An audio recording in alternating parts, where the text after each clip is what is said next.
آج سرکار کریم علیہ الصلاۃ والتسلیم کی خصوصیات، آپ کے معجزات میں سے نباتات، جمادات اور جانوروں کے متعلق آپ کے معجزات، آپ کی پہچان اور معرفت کے حوالے سے کچھ احادیث پیش خدمت ہیں، تاکہ ہمارے دل میں نبی کریم علیہ السلام کی تعظیم بڑھ جائے اور ہمیں معلوم ہو کہ ہمارے آقا صلی اللہ علیہ وسلم کو اللہ تعالیٰ نے کتنی شانیں، کتنے عرفہ اعلیٰ مقامات عطا فرمائے ہیں۔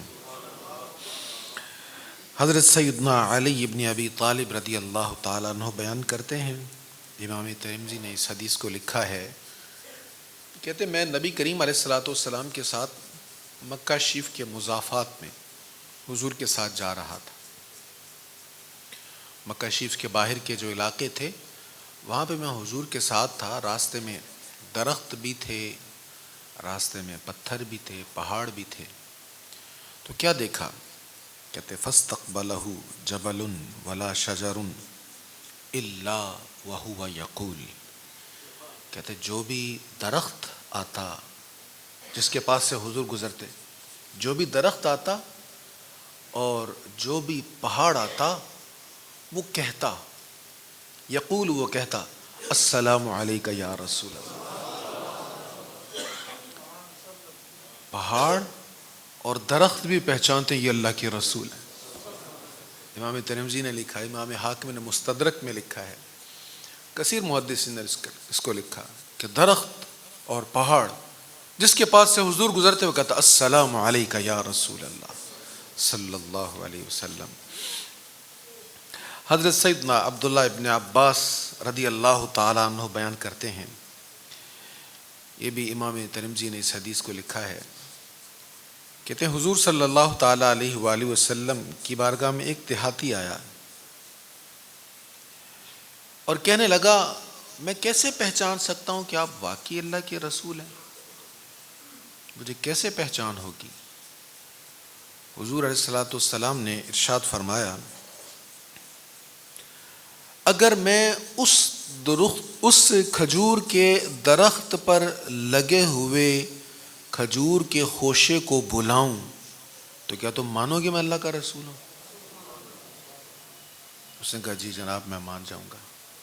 تو سرکار کریم صلی اللہ تعالیٰ علیہ وآلہ وسلم نے کیا کیا؟ اس نے جب کہا نا نعم، ہاں جی میں مان جاؤں گا، فدعا رسول اللہ صلی اللہ علیہ وسلم، اللہ کے رسول نے اس کو بلایا۔ یہاں پر تو فدعا ہے، دیگر احادیث میں کہ حضور نے اشارہ کیا اس کھجور کے درخت کے اوپر جو گچھا لگا ہوا تھا کھجوروں کا، اس کی طرف اشارہ کیا اور اشارہ کر کے اس کو بلایا۔ اب وہ گچھا وہاں سے نیچے اترنا شروع ہو گیا، کسی نے توڑا نہیں ہے، خود بخود وہاں سے اترنا شروع ہو گیا۔ حدیث کے الفاظ ہیں فَجَعَلَ يَنزِلُ مِنَ النَّخْلَ، وہ وہاں سے نیچے اترنے لگا، ینزل من النخل، وہ درخت سے نیچے اترنے لگا، حتی سقط الی النبی، یہاں تک کہ حضور کے پاس آ کے گر گیا۔ اللہ اکبر۔ اب جو حضور علیہ السلام نے اس کو کہا تھا اگر تمہیں یہ دلیل مل جائے تو ٹھیک ہے، تو اس کی ڈیمانڈ کے مطابق تو ہو گیا تھا۔ ڈیمانڈ کے مطابق معجزہ حضور علیہ الصلاۃ والسلام نے اس کے سامنے پیش کر دیا، عربی مان گیا۔ آپ چاہتے تو اس خوشے میں سے، اس گچھے میں سے خود بھی تناول فرماتے، اس عربی کو بھی دیتے، اور حدیث کو روایت کرنے والے جو صحابہ ہیں ان کو بھی پیش فرما سکتے تھے، لیکن ایسے نہیں کیا۔ حضور علیہ الصلاۃ والسلام نے اس گچھے کو کہا ارجع، چل جا، جا واپس جا۔ فعاد، وہ پھر واپس گیا اور جا کر اسی جگہ پہ لگ گیا۔ اللہ اکبر، کیا کمال کا معجزہ اللہ نے عطا فرمایا۔ وہ سن بھی رہا ہے، حضور کو پہچان بھی رہا ہے، جیسے جیسے حکم ہو رہا ہے وہ کر بھی رہا ہے۔ آپ نے فرمایا ارجع، جا، وہ واپس اسی جگہ پہ جا کے وہیں جہاں سے اترا تھا وہیں پر جا کے دوبارہ لگ جاتا ہے۔ اسی طرح کی اور بھی کئی حدیث ہیں۔ حضرت سیدنا عبداللہ ابن عمر رضی اللہ تعالیٰ عنہ بیان کرتے ہیں، ایک دن نبی کریم علیہ الصلاۃ والتسلیم سفر میں تھے، تو ایک راستے میں آرابی آیا. آرابی کا مطلب ہوتا ہے دیہاتی. تو سرکار علیہ الصلوۃ والسلام نے فرمایا این تریدو، بھائی کہاں کا ارادہ ہے، کہاں جا رہے ہو؟ وہ کہنے لگا الی اہلی، میں اپنے گھر جا رہا ہوں. حضور علیہ السلام نے فرمایا ہل لک الی خیر، تمہیں خیر نہ دوں، خیر نہیں چاہیے تمہیں؟ کو خیر بھلائی اگر تمہیں مل جائے تو کیسا رہے گا؟ وہ کہنے لگا ما ہوا، کس خیر کی آپ بات کر رہے ہیں، کس بھلائی کی آپ بات کر رہے ہیں؟ نبی کریم علیہ الصلوۃ والتسلیم نے فرمایا بھلائی یہ ہے کہ تو کہہ دے اشہد ان لا الہ الا اللہ وان محمدا عبدہ ورسولہ، تو اس بات کی گواہی دے دے کہ اللہ کے سوا کوئی بات کے لائق نہیں اور محمد اللہ کے بندے اور اس کے رسول ہیں. وہ کہنے لگا میں کیوں گواہی دوں، کوئی دلیل، کوئی معجزہ کچھ دکھائیں تو پھر. اس نے کہا آپ جو یہ دعویٰ کر رہے ہیں اس پر کون گواہی دے گا، آپ کی اس بات کی تصدیق کون کرے گا؟ حضور علیہ الصلوۃ والسلام نے اس وادی کے ایک کنارے پر ایک درخت لگا ہوا تھا اور وہ درخت تھا کیکر کا. حضور علیہ الصلوۃ والسلام نے اس کی طرف دیکھ کر فرمایا ہذہ الشجرۃ السمرہ. تو پوچھ رہا نا کہ گواہی کون دے گا؟ وہ جو کیکر کا درخت ہے نا وہ میری گواہی دے گا، وہ کیکر کا درخت میری گواہی دے گا. سرکار کریم صلی اللہ تعالیٰ علیہ وآلہ وسلم نے جب یہ فرمایا وہ کیکر کا درخت اپنی جگہ سے ہلنا شروع ہو گیا، اپنی جڑوں کو توڑنے لگا اور پھر جڑوں کو توڑنے کے بعد چلتا چلتا حضور کی بارگاہ میں آ کے آپ کی نبوت کی گواہی دینے لگ گئے. عربی کہنے لگا جی میں مان گیا، میں مان گیا. حضور علیہ الصلوۃ والسلام نے اس درخت کو فرمایا چل اب واپس بھی جا. سرکار کے حکم پر پھر وہ واپس جاتا ہے اور جا کر اپنی جگہ پہ کھڑا ہو جاتا ہے. اللہ اکبر. حضور صلی اللہ تعالیٰ علیہ وآلہ وسلم کے متعلق کائنات کی ہر شے جانتی ہے کہ یہ اللہ کے رسول ہیں، ہر شے جانتی ہے آپ اللہ کے رسول ہیں. سرکار کریم اچھا صرف جانتی نہیں ہے بلکہ کائنات کی سیرت نگاروں نے لکھا ہے کائنات کی ہر شے حضور سے محبت کرتی ہے، ہر چیز حضور سے محبت کرتی، حضور سے پیار کرتی. یہی وجہ ہے وہ حدیث آپ نے بارہا سنی کہ حضور علیہ الصلوۃ والتسلیم مسجد نبوی شریف میں جب خطبہ ارشاد فرماتے تھے تو ایک کھجور کا خشک تنا تھا، اس کے ساتھ حضور ٹیک لگایا کرتے تھے. ٹیک یعنی کبھی ہاتھ اس پر رکھ لیتے اور کبھی ہاتھ سے اس کا سہارا لے لیتے، وہ پشت سے ٹیک نہیں لگاتے تھے. تو حضور علیہ الصلوۃ والسلام کے لیے ممبر پیش کر دیا گیا. سرکار جب ممبر پہ رونق افروز ہو گئے، حضور خطبہ ارشاد فرما رہے ہیں، صحابہ خطبہ سن رہے ہیں، رونے کی آواز آنے لگ گئی. صحابہ کہتے ہیں ہم نے ادھر ادھر دیکھا کوئی رونے والا نظر نہیں آ رہی، کون رو رہا ہے؟ کہتے ہیں درد بھری دبی دبی سسکیاں، جیسے کوئی بڑے دکھ سے رو رہا ہے. صحابہ نے حضور کی طرف دیکھا، یہ کون رو رہا ہے؟ حضور نے فرمایا یہ تنا رو رہا ہے. اچھا اس کو پھر محدثین نے کئی انداز میں بیان فرمایا.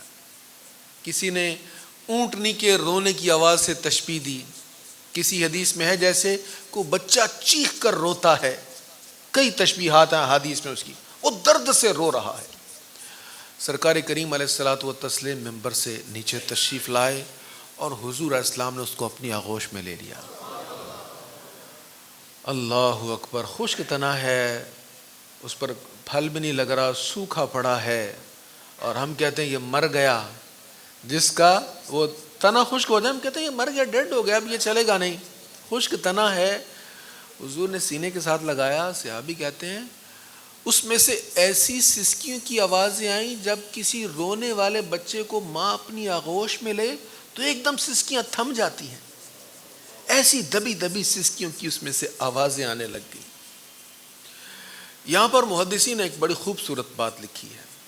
کہتے ہیں دیکھو عیسیٰ علیہ السلام کی بڑی شان ہے، اللہ تعالیٰ نے انہیں یہ شان عطا فرمائی کہ مردوں میں جان ڈال دیا کرتے تھے، اللہ کے اذن سے مردوں کو زندہ کر دیا کرتے تھے اللہ کے اذن سے. تو مردہ تو وہ ہوتا ہے جس میں پہلے جان تھی تو جان نکلی ہے، پہلے وہ بولتا تھا، باتیں کرتا تھا، سب کچھ کرتا تھا وہ شخص جب تک اس میں روح تھی. تو جو بولتا تھا اسی کو دوبارہ بلا دیا، یہ کمال کا معجزہ ہے. لیکن حضور کی شان دیکھیں، حضور نے لکڑی کے سوکھے تنے کو درد محبت کا شناسہ کر دیا۔ محبت تو ہم کہتے ہیں نا جس میں دل ہو اس میں محبت ہوتی ہے، اور دل بھی جس کا نرم ہو۔ اقبال نے بھی کہا تھا نا، محبت کے لیے دل ڈھونڈ کوئی ٹوٹنے والا، یہ وہ میں ہے جسے رکھتے ہیں نازک بگینوں میں۔ تو دل بھی ہو اور دل بھی نرم ہو پھر محبت آتی۔ یہ تو سوکھا لکڑی کا تنا ہے، اور حضور کی محبت کے درد سے وہ بھی آشنا ہوا پڑا ہے۔ اور صرف اسی کی بات نہیں ہے، ایک اور حدیث سنیے۔ حضرت انس بن مالک رضی اللہ تعالیٰ عنہ کہتے ہیں کہ نبی کریم صلی اللہ تعالیٰ علیہ وآلہ وسلم احد پر تشریف لے گئے۔ سبحان اللہ، احد شریف کا منظر بھی کیا کمال کا منظر ہے۔ آپ فہد گیٹ سے جب باہر نکلتے ہیں تو سامنے، خاص طور پہ ظہر کی نماز پڑھ کے جب آپ مسجد نبی شریف سے باہر نکلیں گے تو سامنے آپ کو احد شریف نظر آئے گا، سرخ، بڑا حسین خوبصورت منظر۔ حضور علیہ السلام احد پر تشریف لے گئے، اور سرکار کریم علیہ الصلاۃ والتسلیم کے ساتھ سیدنا صدیق اکبر بھی ہیں، فاروق اعظم بھی ہیں، عثمان غنی بھی ہیں رضی اللہ تعالی عنہم۔ جیسے ہی حضور احد پر چڑھے، فراجفہ، وہ لرزنے لگا۔ اب فراجفہ کی تشریح میں محدثین نے بہت کچھ لکھا ہے۔ کیا روب سے لرزنے لگا؟ بعض نے کہا نہیں، وہ روب سے لرزا نہیں تھا، وہ حضور کی آمد کی خوشی میں خوشی سے لرز گیا تھا، جس کو ہم کہتے ہیں خوشی سے جھوم جانا۔ تو اس کے اندر خوشی آئی کہ حضور تشریف لائے ہیں۔ کیوں خوشی آئی؟ اس کو بھی پتہ ہی اللہ کے رسول ہیں، اور وہ بھی حضور سے محبت کرتا ہے۔ امام بخاری نے اس کو لکھا ہے، حضور نے ایک دن پہاڑ کی طرف اشارہ کرتے ہوئے فرمایا، ھذا جبل یحبنا ونحبہ، ہے تو یہ پہاڑ، یہ ہم سے محبت کرتا ہے، یہ ہم سے محبت کرتا ہے اور ہم اس سے محبت کرتے ہیں۔ یہاں ایک بڑی مزے کی بات میں اکثر میں کہا کرتا ہوں، میں کہتا ہوں یارو دیکھو، ایک پہاڑ بھی حضور سے محبت کرتا ہے، پہاڑ بھی، پتھر کا بنا ہوا پہاڑ، مٹی کا تودا تو نہیں ہے، پتھر کا بنا ہوا پہاڑ ہے۔ ہم عدم محبت کے لیے تمثیل پیش کرتے ہیں، یہ پتھر دل ہے، اور یہاں پتھر کا بنا پورا پہاڑ محبت کر رہا ہے۔ اچھا، اگر وہ محبت کر رہا ہے تو اس کی محبت بھی ایک طرفہ نہیں ہے۔ سرکار کہتے ہیں یہ محبت کرتا ہے نا تو صرف یہ ہی نہیں کرتا، میں بھی محبت کر رہا ہوں۔ جب پہاڑ محبت کرتا ہے، پتھر محبت کرتا ہے، اور بدلے میں آقا محبت کرتے ہیں، تو غلام مصطفیٰ ہے، تیرے لیے تو راتوں کو رو رو کر دعائیں مانگی ہیں، لمبے سجدے کیے ہیں، اتنا لمبا قیام کیا ہے کہ پاؤں مبارک سوج جاتے تھے۔ جب تو محبت کرے گا آقا کیوں نہیں پیار کریں گے؟ یہ ہو سکتا ہے کہ ہم کسی سے محبت کریں اور بدلے میں ہمیں کہنا پڑے ہم وفا کرتے رہے وہ جفا کرتے رہے، لیکن یہ نہیں ہو سکتا اللہ کے رسول سے محبت کریں اور آگے سے محبت نہ آئے۔ محبت کریں گے تو حضور ہم سے بڑھ کر محبت کریں گے۔ اچھا، یہ تو اتنے کمال کی بات ہے، ہم تو نہ بھی محبت کریں حضور تب بھی محبت کرتے ہیں۔ ہم تو ابھی پیدا بھی نہیں ہوئے تھے، ہمارے آباء و اجداد بھی نہیں پیدا ہوئے تھے، ہماری نسلوں میں، اوپر والی نسلوں میں، پیڑھیوں میں ہمارے بڑے سے بڑے آباء بھی ابھی پیدا نہیں ہوئے، تو حضور تو تب بھی دعا کر رہے تھے۔ اور ہماری جو آنے والی نسلیں ہیں جو بھی پیدا نہیں ہوئی، حضور نے تو ان کے لیے بھی دعا کی ہے۔ حضور تو سب سے محبت کر رہے ہیں، اے کاش ہمیں سچی محبت نصیب ہو جائے۔ سرکار پہاڑ پر تشریف لے گئے، سیدنا صدیق اکبر، فاروق اعظم، عثمان غنی ساتھ ہیں رضی اللہ عنہم، اور احد لرزنے لگا۔ سرکار کریم علیہ السلام نے کیا اثبت، رک جا، پہاڑ سے فرمایا رک، اور پھر حضور کا جملہ سنیے، فَإِنَّمَا عَلَيْكَ نَبِيٌّ وَصِدِّيقٌ وَشَهِيدًا، تیرے اوپر ایک نبی ہے، ایک صدیق ہے، اور 2 شہید ہیں۔ اس کو امام ترمذی نے لکھا ہے، ابو داؤد شریف میں بھی یہ حدیث مبارکہ موجود ہے، اس کے علاوہ بھی بہت سے محدثین نے لکھا۔ حضور نے فرمایا تجھ پر ایک نبی ہے، ایک صدیق ہے، 2 شہید ہیں۔ شہیدان، شہید واحد ہے، شہیدان یہ 2 کے لیے بولا جاتا ہے۔ اچھا 2 سے زیادہ ہو تو شہیدون بولا جاتا ہے، یا شہداء بولا جا سکتا ہے۔ تو 2 سے زیادہ افراد تھے نا حضور کے ساتھ، سیدنا صدیق اکبر بھی تھے، تو شہداء کا لفظ نہیں بولا، اس لیے کہ میرے آقا جانتے تھے کہ ابو بکر کی موت طبعی ہوگی، اور فاروق اور عثمان کی موت شہادت ہوگی، اس لیے فرمایا تجھ پر ایک نبی، ایک صدیق اور 2 شہید ہیں۔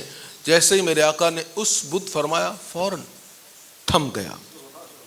ایک ٹھوکر سے احد کا زلزلہ جاتا رہا.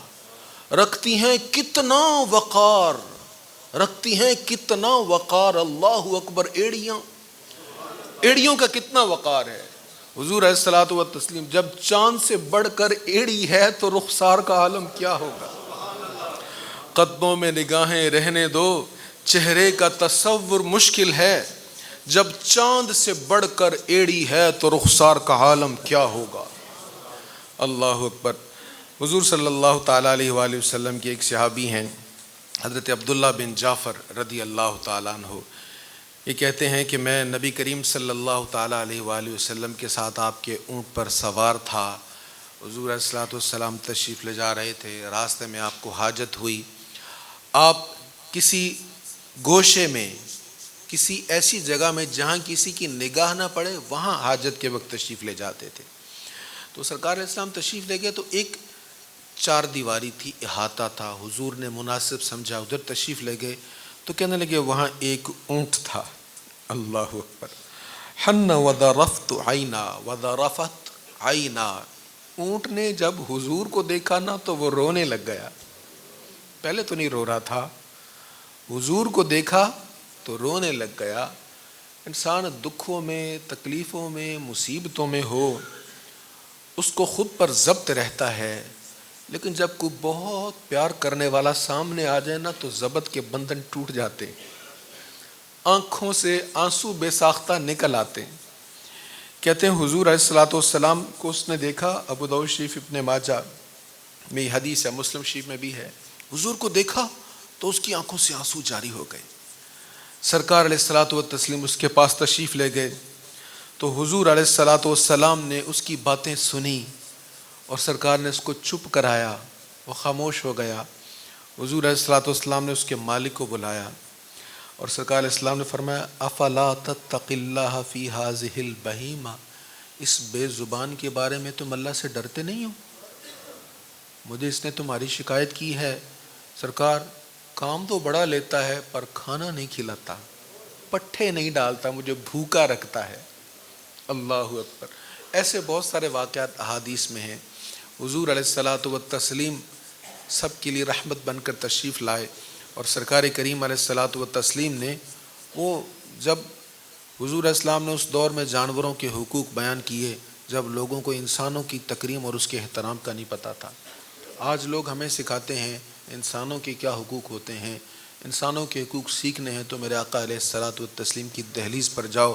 حضور علیہ الصلوۃ والتسلیم نے اس دور میں انسانوں کی تکریم کرنا سکھائی جب لوگ ماں باپ کو بھی بیچ دیا کرتے تھے. اللہ ہمیں حضور کی محبت نصیب فرمائے. وآخر دعوانا الحمد للہ رب العالمین.